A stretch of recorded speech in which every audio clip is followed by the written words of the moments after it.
और फकीर और फरीसी एक औरत को लाए जो ज़ना में पकड़ी गई थी, और उसे बीच में खड़ा करके यीशु से कहा, ऐ उस्ताद, ये औरत ज़ना में ऐन फेल के वक्त पकड़ी गई है।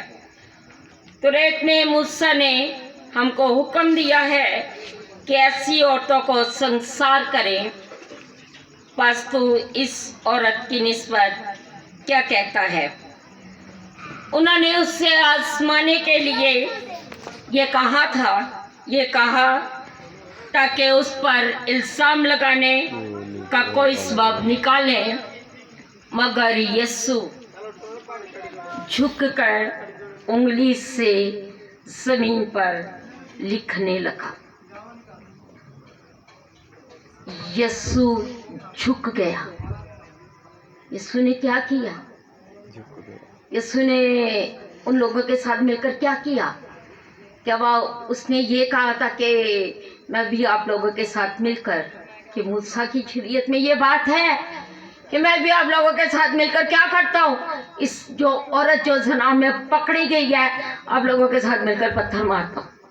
क्या किया यीशु ने? क्या किया यीशु ने? यीशु झुक गया।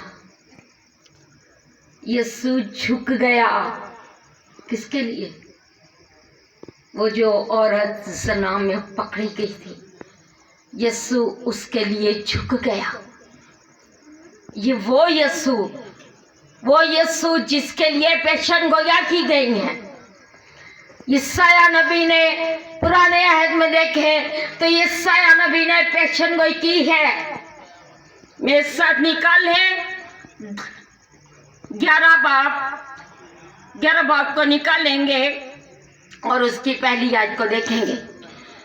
उसमें लिखा है, यस्सी के तने से कौंपल निकलेगी। ये पेशन गोई की गई है। पेशन गोई किसके लिए की गई है? मेरे यीशु के लिए, आपके यीशु के लिए। ये पेशन गोई यशायाह नबी ने की। बहुत से नबियों ने पुराने अहद में पेशन गोइयां की हैं यीशु के लिए, और वो यीशु जमीन तक झुक गया। वो यीशु झुका है, वो यीशु झुक गया, वो जमीन पर झुका है। यीशु झुका है। वो किसके लिए झुका? उस औरत के लिए। अब मेरे साथ निकालें लूका की इंजील, उसका 2 बाब, और उसकी हम देखेंगे 7 आयत को।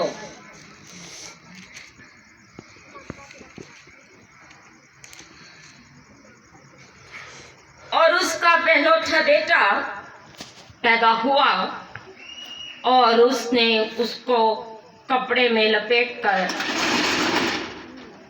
चरनी में रखा, क्योंकि उनके वास्ते सराय में जगह ना थी। उस इलाके में जहाँ पर वो गए, यूसुफ और मरियम काय के लिए गए थे? वो मर्दमशुमारी के नाम लिखवाने के लिए गए थे, क्योंकि मरियम उन दिनों में हामला थी और उसके वतन में यीशु मौजूद था, और उसकी वजह हमल का वक्त आ गया और उन्हें जगह नहीं मिली। किस तरह से जगह नहीं मिली?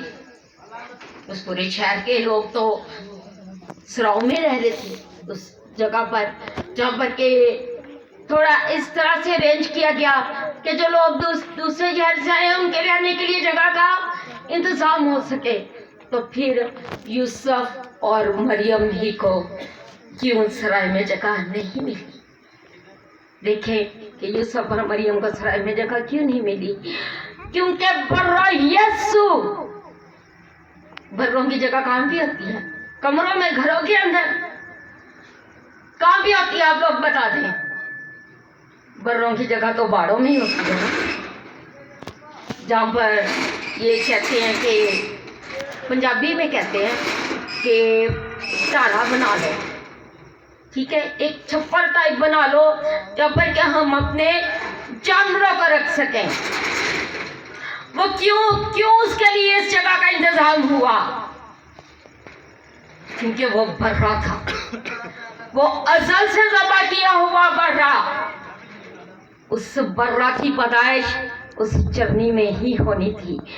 वो बर्रा, वो बादशाह जो आसमानों पर आज तक नशीन है, वो इब्तदा से जो तक नशीन है, वो उस चरनी में, उस सम्मेलन में, उस जानवरों की जगह में पैदा हुआ। किसके लिए? हमारे लिए। वो झुक गया, वो हमारे लिए झुक गया, वो झुक गया, वो चरनी में पैदा हुआ। तो बादशाहों की पैदाइश कहाँ होती है? महलों में। तो वो बादशाहों का बादशाह, वो बर्रा कहाँ पर पैदा हुआ? चरनी में। वो झुक गया है, वो झुक के आपके और मेरे लिए। मेरे साथ निकाले मुकाशवा 5 बाब को देखेंगे हम। मुकाशवा, जो कि लोग कहते हैं कि मुकाशवा तो बड़ा गर्म है, ये नहीं पढ़ना चाहिए। क्यों नहीं पढ़ना चाहिए? इसको पढ़ना चाहिए। जो आने वाले वक्त की बातें हैं जो कलाम में मौजूद हैं, और जो मेरे बच्चे बेटियां पढ़ सकते हैं, वो खुदा उनके कलाम को जरूर पढ़ा करें।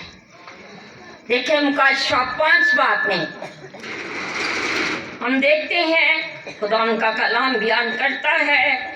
मुकाशवा 5 बाब और उसकी हम देखेंगे 3 से 6 आयत तक।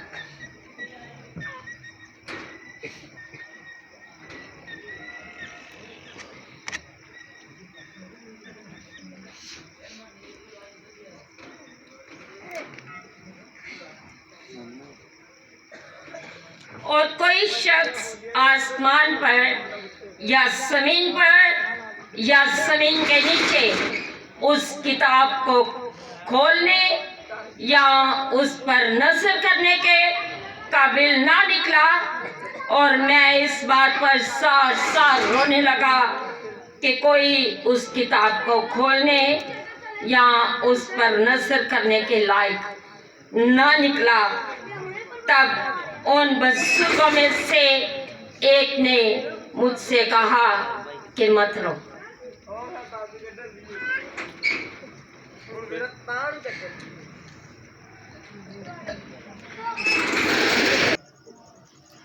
हम लोग दोबारा से पढ़ेंगे इसको।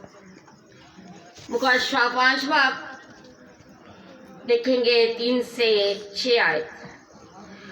और कोई शख्स आसमान पर या जमीन पर या जमीन के नीचे उस किताब को खोलने या उस पर नजर करने के काबिल ना निकला।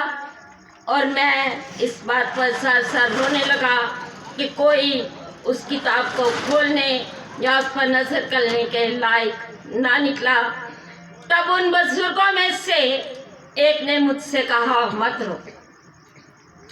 देख, यहूदा के कबीला का वो बब्बर जो दाऊद की असल है, उस किताब और उसकी 7 मोहरों को खोलने के लिए गालिब आया।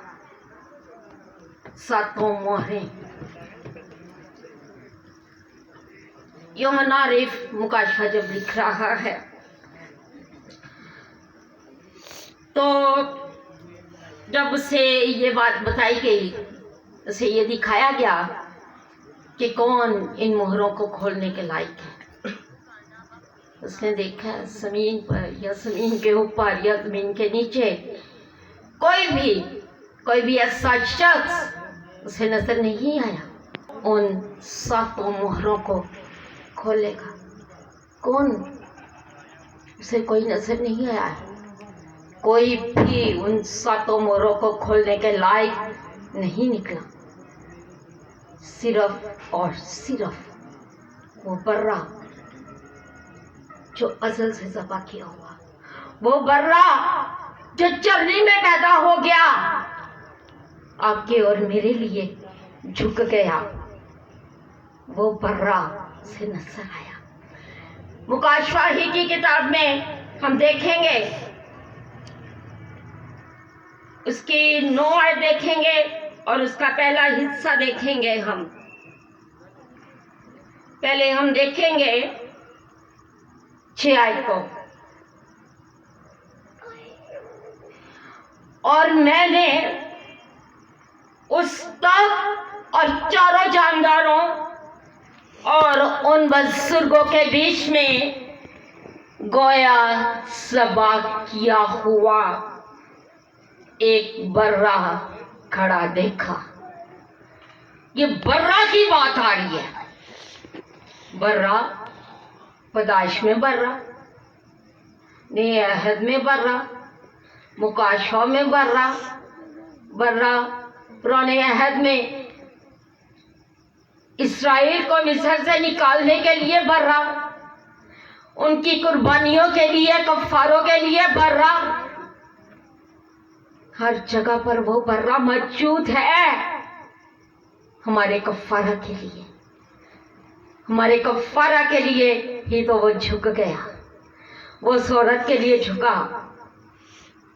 वो क्यों झुक गया? देखें मेरे साथ, मुकाशाही की किताब में हम आगे देखेंगे उसकी 9 आयत, 5 बाब की, मुकाशा 5 बाब की 9 आयत को हम दोबारा आगे देखेंगे। और वो ये नया गीत गाने लगे कि तू ही इस किताब को लेने और इसकी मोहरें खोलने के लायक है। तू ही इस किताब को लेने और इसकी मोहरें खोलने के लायक है। क्योंकि यूहन्ना जो मुकाशा लिख रहा था उसे तो कोई भी नजर नहीं आया, लेकिन यीशु वो बर्रा जो उस जगह पर तख्त में खड़ा है, वो बर्रा ही खड़ा है, वो मौजूद है। कहते कि तू ही इस किताब को लेने और इसकी मोहरें खोलने के लायक है। देखिए मेरे साथ आगे,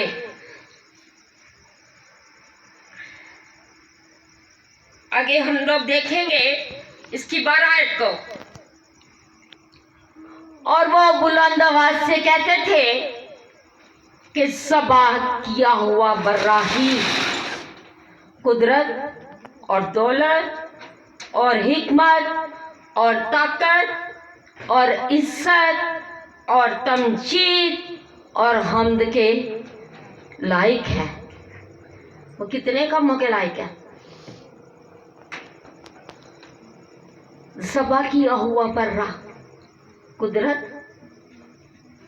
दौलत, हिकमत, ताकत, इज्जत और तमजीद और हम्द के लायक है।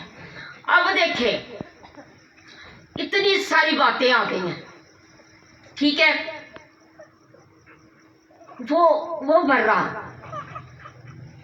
वापिस जाएंगे हम उधर उसमें यूहन्ना की इंजील में, तो देखें वो कैसे वो झुका है।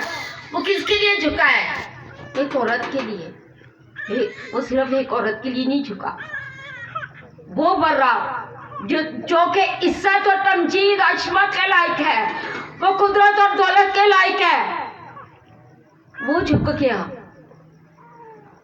जमीन या जमीन के नीचे या आसमान पर कोई ऐसा नहीं है जो उन मोहरों को खोलने के लायक हो, लेकिन यीशु जो झुका है ना, वो हमारे लिए झुका है। वो जो मोहरों को तोड़ने के लायक है। कोई मिला नहीं है, सिर्फ बर्रा यीशु मिला है, सिर्फ बर्रा यीशु मिला है जो मोहरों को तोड़ सकता है। जब मेरे कोई बेटे बेटियां घर में मुकाशा की किताब को पढ़ेंगे तो उन्हें इन मोहरों का भी पता चल जाएगा। देखें मेरे साथ मिलकर लूका की इंजील को हम देखेंगे 15 बाब को। निकाले मेरे साथ लूका की इंजील उसका 15 बाब हम देखेंगे खुदा के कलाम में से, क्योंकि मरकज की इंजील उसका 15 बाब और 19 आयत। मैं कुछ भी आपको खुदा उनके कलाम से हटके नहीं बताऊंगी, क्योंकि मेरे पे ये मेरे खुदा उनका फजल है कि मैं सिर्फ और सिर्फ कलाम का बयान करती हूँ, लोगों के घरों की स्टोरियाँ बयान नहीं करती, ठीक है। और खुदावंद का जिंदा कलाम जो हमारे पास मौजूद है, बेहतर है और ज़रूर है कि हम अपने खुदावंद के कलाम ही पर ध्यान दें। 15 बाब और उसकी देखेंगे हम 19 आयत, इसको आप लोगों ने ध्यान से सुनना है। और वो उसके सर पर सरकंडा मारते और उस पर थूकते।